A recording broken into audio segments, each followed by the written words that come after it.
नमस्कार दोस्तों, कैसे हैं आप सब। दोस्तों आज की इस वीडियो को एंड तक जरूर देखिएगा क्योंकि आज की इस वीडियो में मैं आपको जानकारी देने वाला हूं 10 ऐसी कंट्रीज के बारे में दोस्तों, जिन कंट्रीज में 2024 में माइग्रेट करना जो है बहुत ज्यादा आसान होगा। जी हां दोस्तों, बहुत सारे इंडियन लोग जो है इंडिया से बाहर निकल के काम करना चाह रहे हैं, कनाडा जाना चाहते हैं, ऑस्ट्रेलिया जाना चाहते हैं, न्यूजीलैंड जाना चाहते हैं, लेकिन क्या एक्चुअली में इन कंट्रीज में जाने पर आपको स्कोप मिलेगा दोस्तों, करियर मिलेगा दोस्तों।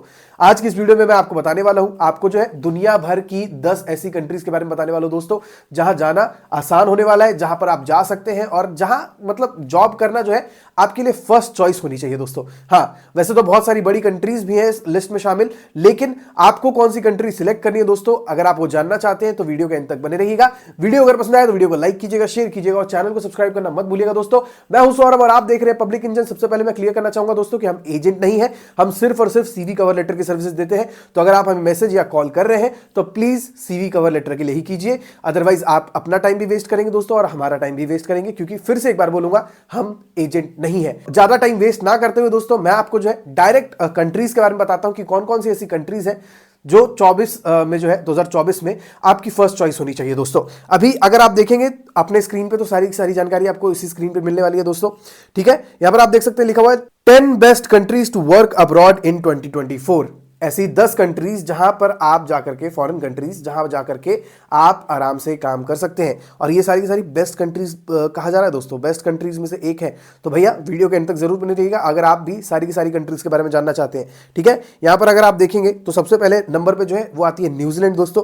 न्यूजीलैंड में जो है आप सीजनल वर्क के लिए जा सकते हैं। ये जो है बहुत ज्यादा पॉपुलर है सीजनल जॉब्स के लिए, क्योंकि मैं आपको बता दूं कि न्यूजीलैंड गवर्नमेंट का भी ऐसा कहना है कि यहां पर जो है इतने ज्यादा लोग नहीं है जितनी गाय और भैंसे हैं, ठीक है। तो यहां पर डेयरी फार्मिंग करने जा सकते हो, फ्रूट फार्मिंग करने जा सकते हो दोस्तों, आप पिकिंग पैकिंग वगैरह काम करने जा सकते हो और बहुत सारी आपको जॉब्स मिल सकती हैं दोस्तों। बहुत कम पॉपुलेशन है लेकिन फार्मिंग वगैरह का काम ज्यादा होता है, तो जिसकी वजह से जो है इनको सीजनल वर्कर्स की बहुत ज्यादा जरूरत पड़ती है दोस्तों। आप बहुत आसानी से न्यूजीलैंड में सीजनल जॉब्स करने के लिए न्यूजीलैंड जा सकते हो, ठीक है। यहां पर आपको प्रोज और कॉन्स के बारे में बताया जा रहा है, यानी कि न्यूजीलैंड जाने के फायदे क्या है, अच्छी बातें क्या है दोस्तों और नुकसान क्या है। प्रोज यही होने वाला है दोस्तों कि आपको एक हेल्दी वर्क लाइफ बैलेंस मिलने वाला है, एक यूनिक एटमॉस्फेयर मिलने वाला है, ठीक है। उसके बाद न्यूजीलैंड की गवर्नमेंट और पीपल जो है बहुत ही ज्यादा प्रोग्रेसिव है और वेलकमिंग है। ऐसा नहीं होता है कि वहां पर जो है आपके साथ भेदभाव किया जाएगा कि ये दूसरी कंट्री से आया है, क्यों आया है हमारी कंट्री में, ऐसा वैसा नहीं। आपको जो है अपने साथ लेकर के चलेंगे। वहां की गवर्नमेंट भी प्रोग्रेसिव है और वहां के लोग भी वेलकमिंग है दोस्तों, तो इस चीज के लिए जो है आपको बिल्कुल चिंता नहीं करनी पड़ेगी। कॉन्स क्या है वो भी जान लेते हैं। There is a limited career mobility within certain fields due to small population. ज्यादा आपको जो है करियर चॉइसेस नहीं देखने के लिए मिलते हैं। ऑब्वियसली सारी जॉब्स अवेलेबल वहां होती हैं, लेकिन आप क्योंकि पॉपुलेशन कम है और ज्यादा मतलब लोग नहीं रहते हैं वहां पर, तो जॉब अपॉर्चुनिटीज भी थोड़ी कम है, ठीक है। तो उन जॉब अपॉर्चुनिटीज में जो है आपको मौका कम मिल सकता है, लेकिन अगर सीजनल जॉब्स की बात की जाए तो सीजनल जॉब्स के लिए जो है आपके पास चांसेस हैं दोस्तों। यहां पर आप देख सकते हैं लिखा हुआ है life can feel Fairlie quiet and isolated. थोड़ा अकेला अकेला भी महसूस हो सकता है दोस्तों। बहुत लोग जो है अलग अलग जगहों पर जाकर के बसे हुए हैं, ठीक है। तो उसमें जो है आपको जो है अकेलापन महसूस हो सकता है और आइसोलेटेड सा महसूस हो सकता है दोस्तों। यहां पर लिखा हुआ है कि अगर आप बाकी की जॉब्स के लिए अप्लाई करना चाहते हैं तो वो ऑकलैंड वगैरह में आपको देखने के लिए मिलेंगी, वेलिंगटन वगैरह में देखने के लिए मिलेंगी, लेकिन आपको जो है न्यूजीलैंड में मेनली फॉरेन वर्कर्स के लिए सीजनल जॉब्स ही देखने के लिए मिलेंगी दोस्तों। दूसरे नंबर पे जो कंट्री है वो है नेदरलैंड्स। नेदरलैंड्स में जो है रिसर्च और एकेडमिक काम करने के लिए जाना चाहते हैं तो आपके लिए बहुत ज्यादा अपॉर्चुनिटीज है, ठीक है। प्रोज क्या होने वाला है कि जो भी नेदरलैंड्स में ज्यादातर रहने वाले लोग हैं वो अंग्रेजी बोलते हैं, तो आपको ज्यादा दिक्कत आने वाली नहीं है दोस्तों। बहुत सारी यूरोपियन कंट्रीज में ये होता है कि जो कंट्री वाले लोग होते हैं वो नेटिव लैंग्वेज बोलते हैं, जिसकी वजह से लंका लग जाती है, तो यहां लंका नहीं लगने वाली है, ठीक है। क्राइम रेट बहुत ज्यादा कम है, ठीक है, तो उसमें भी जो है आपके लिए ही फायदा है। आप आराम से वहां हेल्दी लाइफ जी सकते हो, बहुत अच्छे तरीके से काम करके पैसे कमा सकते हो दोस्तों। आपके साथ तो छीना झपटी वाला कोई सीन नहीं होगा, ठीक है। उसके बाद कॉन्स क्या होने वाला है, हाँ, दोस्त वगैरह बनाने में थोड़ी दिक्कत हो सकती है, यही यहां पहुंच के जाने का नुकसान है, क्योंकि वहां के जो है ना लोग जो है क्लोज्ड सर्कल्स में रहते हैं, वो बाहर के लोगों से ज्यादा बातचीत करते नहीं है, ठीक है। सैलरी ज्यादा है लेकिन एक्सपेंस भी ज्यादा हाई होने वाला है आपका, ये भी नुकसान है वहां का। खैर बात बराबरी पड़ जाती है दोस्तों, जितनी पैसे मिल रहे हैं उसी हिसाब से जो है आपका खर्चा बढ़ता है, ठीक है। उसके बाद यहां पर अगर नीचे की तरफ आएंगे तो साउथ कोरिया में जो है आपको टीचिंग की जॉब्स बहुत ज्यादा देखने को मिलेंगी दोस्तों। तीसरी कंट्री ये होने वाली है, टीचर वगैरह है, अगर आप अंग्रेजी सिखा सकते हैं तो आपको जो है मौका मिल सकता है साउथ कोरिया में काम करने का। साउथ कोरिया में जो है आप बहुत आराम से काम कर सकते हैं दोस्तों। प्रोज और कॉन्स की बात करें तो वर्क एनवायरनमेंट जो है बहुत ही ज्यादा कोलैबोरेटिव है, फ्रेंडली है, ठीक है। साथ ही आपको जो जॉब्स वगैरह जो है हाई सैलरी के साथ मिलती है और ग्रेट बेनिफिट्स भी मिलते हैं आपको, अकोमोडेशन जैसे बेनिफिट्स मिलते हैं दोस्तों, ठीक है। साथ ही नुकसान यही है कि वहां पर जो है अपना अपना जैसा फील नहीं होगा वहां पर जो है, अगर आप होमसिक भी होते हो, अपने घर की याद आती है, तो ना आपको अपने ग्रोसरीज वगैरह मिलेंगे, ना ही प्रोडक्ट्स वगैरह मिलेंगे। साथ ही खर्चा वगैरह जो है आपको थोड़ा सा ज़्यादा करना पड़ता है वहाँ पर। उसके बाद एम्प्लॉयज़ लोग जो है वहाँ पर ज़्यादा काम भी करते हैं, ज़्यादा वर्क प्रेशर होने की वजह से जो है बहुत ज़्यादा काम करते हैं वहाँ के लोग जो है। मतलब कॉन्ट्रैक्ट में अगर 40 घंटे लिखा गया है तो वो 45, 48, 50 घंटे काम करते हैं हफ्ते में। तो वो वहाँ पर जो है वर्क प्रेशर बहुत ज़्यादा होगा दोस्तों, ठीक है। तो ये चीज़ भी आपको ध्यान में रखनी है। चौथे नंबर पे जो कंट्री दोस्तों वो है ऑस्ट्रेलिया। वर्क एक्सचेंजेस के लिए बहुत ज़्यादा सही जगह है, वर्कर्स को जो है हाई सैलरी मिलती है और बहुत ही बढ़िया fun and inclusive work culture है वहाँ का, ठीक है। साथ ही कॉन्स ये है कि वहाँ पर ट्रांसपोर्ट वगैरह के लिए आपको बहुत ज़्यादा वेट करना पड़ सकता है। अगर आपकी खुद की गाड़ी नहीं है तो आपको बहुत ज़्यादा दिक्कत आ सकती है दोस्तों। और उसके बाद कुछ चीज़ों के जो है सामानों के जो है दाम बहुत ज़्यादा है दोस्तों। यहाँ पर लिखा हुआ है the cost of living is high, cost of living तो हाई है, ठीक है। उसके बाद सर्टेन थिंग्स, ग्रोसरी और जो अनाज वगैरह होते हैं उनके भी दाम बहुत ज़्यादा हाई है, ठीक है। तो इस चीज़ को भी ध्यान में रखना है, क्योंकि अगर आप वहाँ जा रहे हो कमाने के लिए तो ऐसा नहीं होना चाहिए ना कि अगर हम 2 लाख रुपए कमा रहे हैं तो 2 लाख रुपए में 1.5 और पौने 2 लाख रुपए वहीं खर्च कर रहे हैं, उसके बाद 25,000 रुपए घर भेज रहे हैं, तो फायदा नहीं है वहाँ जाने का, ठीक है। तो लोग वहाँ जाते क्यों हैं, दूसरी कंट्रीज में जाते क्यों हैं, कि ज़्यादा पैसा कमा सके, ज़्यादा पैसा घर भेज सके, अपना मतलब अपने आप को सेटल कर सके। तो ये सारी चीज़ें भी ध्यान में रखनी होती है दोस्तों। जर्मनी में जो है इंजीनियरिंग जॉब्स के लिए आपको बहुत ज़्यादा अपॉर्चुनिटीज देखने को मिलेंगी। प्रोज और कॉन्स की बात कर लेते हैं दोस्तों। जर्मनी का जो है एक्सीलेंट सोशल वेलफेयर सिस्टम है, ठीक है। उसके बाद there is quick and efficient public transportation across the country. Quick and efficient public transport मिलेगा आपको पूरी कंट्री में जो है, बढ़िया आपको जो है गाड़ी वाड़ी की सेवाएं मिलेंगी, ठीक है। वहां पर आपके पास गाड़ी नहीं है तो भी आप अच्छे से सर्वाइव कर सकते हैं दोस्तों, ऑफिस जाने में लेट नहीं होगे, ठीक है। उसके बाद कॉन्स क्या होने वाला है, Germans can be private and reserved at first making it challenging to make friends. German लोग जो है थोड़े से प्राइवेट रहते हैं शुरुआत में, रिजर्व टाइप के रहते हैं, जो दोस्ती करना नहीं चाहते हैं शुरुआत में, लेकिन बाद में जो है वो आपसे घुल मिल जाएंगे तो बहुत अच्छे होते हैं लोग, उसमें फिर कोई दिक्कत नहीं आती, ठीक है। हाई टैक्स रेट है वहाँ का, ठीक है, और स्मॉलर सैलरीज भी हैं, ठीक है। तो यहाँ पर अगर आप सोच रहे हैं कि कम पैसे मिल रहे हैं और टैक्स रेट ज़्यादा है तो फिर बचेगा ही कुछ नहीं। तो ये भी चीज़ जो है आपको देखनी है। कॉन्स इसीलिए बताए जा रहे हैं दोस्तों कि आप देख लीजिए, अगर ये कंट्रीज काम करने के लिए अच्छी हैं तो एक आधे नुकसान भी है यहाँ पर काम करने के, तो वो चीज़ें भी आपको ध्यान में रखनी है, ठीक है। उसके बाद नीचे की तरफ आएंगे, ब्राज़ील है दोस्तों। ब्राज़ील जो है आप टूरिज्म इंडस्ट्री की जॉब के लिए वहाँ जा सकते हैं, हॉस्पिटैलिटी वगैरह की जॉब्स के लिए वहाँ जा सकते हैं, बहुत आसानी से जो है आपको जॉब्स मिल सकती हैं दोस्तों। आपको जो ये सारी की सारी जॉब्स जो है ऑनलाइन अपने घर बैठे अलग अलग जॉब पोर्टल्स पर ढूंढनी है दोस्तों। जिन भी कंट्रीज़ की बात मैं कर रहा हूँ इन सभी कंट्रीज़ की जॉब आपको ऑनलाइन ही ढूंढनी है। CV कवर लेटर बनाइए अपने लिए बढ़िया इंटरनेशनल फॉर्मेट का, और हर कंट्री की वेबसाइट जो भी पर्टिकुलर वेबसाइट है दोस्तों वहाँ जाकर के अपने लिए जॉब ढूंढना चालू कर दीजिए और अप्लाई करना चालू कर दीजिए। अगर आप ऐसा करते हैं, अपने लिए एक अच्छा एम्प्लॉयर या जॉब ढूंढ लेते हैं दोस्तों, तो आपको जाने से कोई नहीं रोक सकता, ठीक है। ब्राजील में जैसा कि मैंने आपको बताया टूरिज्म की जॉब्स आपको देखने को मिलेगी। प्रोज कॉन्स क्या है वो बात कर लेते हैं। ब्राजीलियन पीपल जो है बहुत ज्यादा फ्रेंडली और ओपन होते हैं, ठीक है, तो उसमें आपको जो है घुलने मिलने में दिक्कत नहीं होगी दोस्तों। उसके बाद हेल्थ केयर जो है वहाँ का अफोर्डेबल है, और जो वहाँ बाहर के लोग रह रहे हैं, मतलब फॉरेन वर्कर्स रह रहे हैं, उनके लिए भी हेल्थ केयर जो है बहुत ही ज़्यादा सस्ता है। खैर मैं चाहता नहीं कि हेल्थ केयर की ज़रूरत पड़े आपको, लेकिन अगर हेल्थ केयर की ज़रूरत पड़ती है दोस्तों, हॉस्पिटल वगैरह का खर्चा अगर निकालना पड़ रहा है दोस्तों, तो वो बहुत ज़्यादा सस्ता है। ये प्रोस है वहाँ के, ठीक है।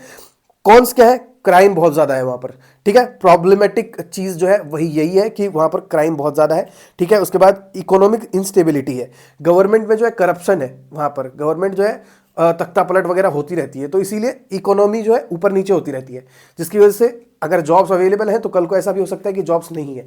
तो ये सारी चीज़ें भी ध्यान में रखनी है। उसके बाद डेनमार्क है दोस्तों, जो ट्रेनीज वगैरह हैं, जो फ्रेशर्स वगैरह हैं, जो ग्रेजुएट्स वगैरह हैं, उन लोगों के लिए बहुत अच्छी जगह है, ठीक है। यहाँ पर आप देख सकते हैं लिखा हुआ है प्रोज क्या है, टैक्सेस अगर हाई है तो हेल्थ केयर और एजुकेशन जो है बिल्कुल फ्री है सबके लिए। अगर आप पढ़ना चाहते हैं या फिर वहाँ पर हेल्थ केयर सर्विसेज लेना चाहते हैं दोस्तों, तो वो आपके लिए भी फ्री रहने वाला है, ठीक है। उसके बाद low rates of income inequality mean happy citizens. Income inequality जो है वो कम है, जिसकी वजह से जो है लोग वहाँ के खुश रहते हैं। इनकम इनइक्वालिटी वो होती है दोस्तों कि महिलाओं को कम पैसे मिल रहे हैं और मर्दों को ज़्यादा पैसे मिल रहे हैं, ऐसा नहीं है। वहाँ पर जो है सबको लगभग समान पैसे मिलते हैं, जिसकी वजह से जो है सारे सिटीजन्स खुशी खुशी रहते हैं कि भैया हाँ ठीक है, अगर इसको इतना मिल रहा है तो मेरे को भी इतना मिल रहा है। क्योंकि अगर आपने देखा होगा तो सेम पोस्ट पे अगर एक मर्द है और एक महिला है तो उन दोनों के सैलरी में बहुत ज़्यादा डिफरेंस होता है। तो ये चीज़ जो है गलत है, जो कि इस कंट्री में आपको देखने के लिए नहीं मिलेगी दोस्तों। कॉन्स क्या होने वाले हैं, कॉस्ट ऑफ लिविंग बहुत ज़्यादा हाई है, ठीक है। उसके बाद वेदर जो है बहुत ज़्यादा कोल्ड है और लिमिटेड सनलाइट आपको जो है मिलती है पूरे साल में। तो डेनमार्क में रहने के जो है ये घाटा है दोस्तों, ठीक है। उसके बाद नीचे की तरफ आएंगे, 8वें नंबर पे बोत्सवाना कंट्री है। फाइनेंस जॉब के लिए अगर आप जाना चाहते हैं, बैंक रिलेटेड जॉब्स के लिए अगर आप जाना चाहते हैं तो बढ़िया कंट्री होने वाली है दोस्तों। Growing economic means more job opportunities. अभी जो है बोत्सवाना कंट्री की जो है बहुत ज्यादा इकोनॉमी ग्रो कर रही है, यानी कि अभी यहाँ पर जो है जॉब अपॉर्चुनिटीज बहुत ज्यादा आने वाली है। बहुत सारे लोग जो है आप लोगों में से जानते भी नहीं होंगे कि बोत्सवाना कंट्री कहाँ है और पहली बार शायद नाम सुन रहे होंगे, लेकिन यहाँ पर जो है मैं आपको बता दूं इकोनॉमी में चेंज आ रहा है, जिसकी वजह से जो है जॉब अपॉर्चुनिटीज आ रही हैं दोस्तों। वेदर बहुत ही ज्यादा सही है, वार्म एंड सनी है, ठीक है। उसके बाद यहाँ पर सोशल एक्सेप्टेंस ऑफ फॉरेनर्स का जो सोशल एक्सेप्टेंस है दोस्तों वो थोड़ा कम है, ठीक है। वहां जो लोग रहते हैं उसमें से जो थोड़ा सा जो रेसिज्म वगैरह आपको देखने को मिल सकता है दोस्तों, ठीक है। Botswana experiences major income inequality. यहाँ पर जो मेजर इनकम इनइक्वालिटी है, यानी कि जेंडर्स को जो है उनके काम के हिसाब से पैसा नहीं मिलता है और मतलब बहुत ज्यादा भेदभाव किया जाता है सैलरी में, ठीक है। तो ये चीज जो है आपको ध्यान में रखनी होगी दोस्तों। उसके बाद कनाडा है। हेल्थ केयर रिलेटेड जॉब अगर आप करने जाना चाहते हैं तो कनाडा आपके लिए बहुत बढ़िया कंट्री होने वाली है दोस्तों। प्रोज क्या होने वाले, सारे सिटीजन्स और परमानेंट रेजिडेंट्स जो है वो यूनिवर्सल हेल्थ केयर जो है रिसीव करते हैं, ठीक है। और उसके बाद स्ट्रॉन्ग एम्प्लॉयमेंट मार्केट है जो कि फॉरेन वर्कर्स को बुलाता है। मैंने भी बहुत सारी वीडियोस में आपको बता रखा है किस तरीके से आप खुद कैनेडियन गवर्नमेंट की वेबसाइट पे जाकर के जो है as a foreign worker job apply कर सकते हैं और वहां पर जॉब्स मिलती हैं फॉरेन वर्कर्स की, और वहां पर ऐसे एम्प्लॉयर भी आपको मिलेंगे जो कि फॉरेन वर्कर्स को एक्सेप्ट कर रहे हैं दोस्तों। तो आपके लिए जो है बढ़िया वेलकमिंग मतलब आपको इन्वायरमेंट मिलने वाला है दोस्तों। वेदर जो है थोड़ा दिक्कत कर सकता है, कौन सी यही है वहां का, ठीक है। उसके बाद टैक्सेस और कॉस्ट ऑफ लिविंग जो है थोड़ा ज्यादा हाई है, ठीक है। तो अगर आप कमा रहे हैं तो उसमें जो है टैक्स भी बहुत ज्यादा कटेगा और आपका जो है रहने वहने का खर्चा भी बहुत ज्यादा निकल सकता है, तो इस चीज को भी याद रखना है दोस्तों, ठीक है। उसके बाद 10वें नंबर जो है कंबोडिया है। कंबोडिया में जो है लो कॉस्ट ऑफ लिविंग है और यहाँ पर जो है डिजिटल नोमैड्स वगैरह जो है जाकर के बहुत ज़्यादा काम कर सकते हैं। लो कॉस्ट ऑफ लिविंग है यहाँ पर जो है आप बहुत बढ़िया अकोमोडेशंस वगैरह जो है और सर्विसेज वगैरह जो है मतलब गेन कर सकते हैं दोस्तों और रिसीव कर सकते हैं। अगर कहा जाए तो खर्चा है ही नहीं ज़्यादा, ठीक है। सस्ता देश है दोस्तों, ठीक है। उसके बाद you'll find loads of natural beauty and cultural sites in Cambodia. खूबसूरत भी देश है, यही कहा जा रहा है यहाँ पर, ठीक है। Developing infrastructure makes access to quality education and medical care difficult. यहाँ पर जो है कौन सी ये है कि यहाँ पर एजुकेशन वगैरह में थोड़ी दिक्कत आती है पाने में, क्योंकि ऑब्वियसली डेवलपिंग इंफ्रास्ट्रक्चर है, ठीक है। तो ऑब्वियसली सबको जो है सबके लिए जो है एजुकेशन वैसी नहीं है, समान नहीं है दोस्तों। अगर आप लेना चाहते हो एजुकेशन तो हो सकता है कि किन्हीं के लिए महंगी है और किसी के लिए सस्ती हो, तो इस तरीका का जो है सीन है वहाँ पर, ठीक है। Wifi can be spotty and unreliable in Holmes across the country. वहां पर वाईफाई की थोड़ी दिक्कत हो सकती है, ये यहाँ कहा जा रहा है, ठीक है। तो ये जो है पूरी की पूरी जानकारी यहाँ पर आपको दी जा रही है इन 10 कंट्रीज की। मैंने आपको बता दिया कि कौन कौन सी 10 कंट्रीज है दोस्तों। आई होप आप समझ चुके होंगे, नहीं समझे तो फिर से एक बार वीडियो देखिए। प्रोज और कॉन्स भी बता दिया मैंने, कौन सी कंट्री में कौन सी जॉब करने के लिए आप जा सकते हैं ये भी बता दिया मैंने आपको। अब इतना करने के बावजूद नहीं समझ पा रहे हैं ना दोस्तों, तो थोड़ा मेहनत करना पड़ेगा, ठीक है। थोड़ा टाइम दीजिए, आप भी खुद गूगल पे जाकर सर्च कर सकते हैं कि जो आप काम करते हैं उससे रिलेटेड जॉब्स कौन सी कंट्री में ज़्यादा अवेलेबल है, फिर उस जॉब्स के लिए फॉरेन वर्कर्स को हायर किया जा रहा है कि नहीं किया जा रहा है, ये सारी चीज़ें चेक कीजिए। अगर किया जा रहा है तो आप जॉब्स के लिए अप्लाई कर सकते हैं बहुत आसानी से और अपने लिए वीज़ा हासिल करके इंडिया से बाहर निकल सकते हैं दोस्तों। अब जो मैंने कंट्रीज बताई हैं ज़रूरी नहीं है कि वो सबके लिए बेस्ट कंट्रीज है, ठीक है। जिनके लिए जॉब्स अवेलेबल है उन कंट्रीज में उनके लिए बेस्ट कंट्री है। अब सपोज कोई बंदा डेनमार्क जाना चाहता है लेकिन उसकी जॉब्स है ही नहीं, वहां पर अवेलेबल ही नहीं है, वो अप्लाई कहां करेगा, तो उसके लिए वो बेस्ट कंट्री नहीं है। तो इस चीज को भी ध्यान में रखना है दोस्तों कि आप ये भी चेकआउट करते रहिए कि कौन सी कंट्री में जो है आपके जॉब से रिलेटेड हायरिंग चल रही है और कौन सी कंट्री में जो आपके जॉब वालों को जो है ज्यादा पैसा दिया जा रहा है, स्पॉन्सरशिप वगैरह दिया जा रहा है। अगर आपको ऐसी कोई कंट्री मिलती है दोस्तों तो वो आपके लिए बेस्ट कंट्री हो सकती है। तो दोस्तों ये था हमारा आज का वीडियो। आई होप कि आपको ये वीडियो पसंद आया हो। वीडियो को पसंद आया वीडियो को लाइक करें, शेयर करें और चैनल अगर तो सब्सक्राइब नहीं किया दोस्तों तो चैनल को सब्सक्राइब कीजिए। मिलते हैं अगली वीडियो में, तब तक के लिए बाय बाय।